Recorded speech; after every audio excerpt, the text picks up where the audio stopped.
लाज रखी है बहिन के, लाज रखी है बहिन के। अजय दीवाना कदम चौक मलमल।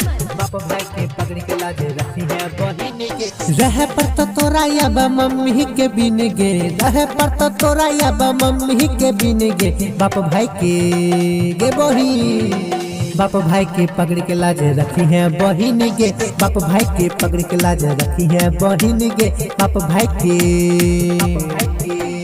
फिक्स भ गेलो तोर शादी के दिन गे, फिक्स भ गेलो तोर शादी के दिन गे। बाप भाई के गे नुनू सुन, बाप भाई के पकड़ के लाज रखी है बहिन गे। बाप भाई के पकड़ के लाज रखी है बहिन गे। बाप भाई के लाज रखी है बहिन के, लाज रखी है बहिन के। कदम चौक मलमल। लाज रखी है बहिन के। बाप भाई के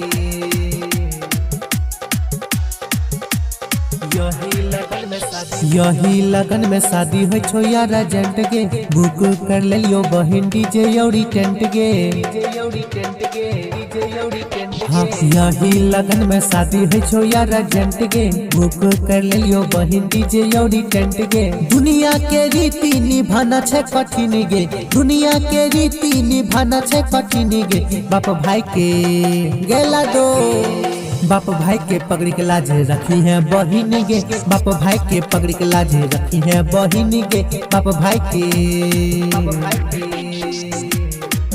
लाज रखी है बहिन के, लाज रखी है बहिन के। कदम चौक मलमल। लाज रखी है बहिन के। बाप भाई के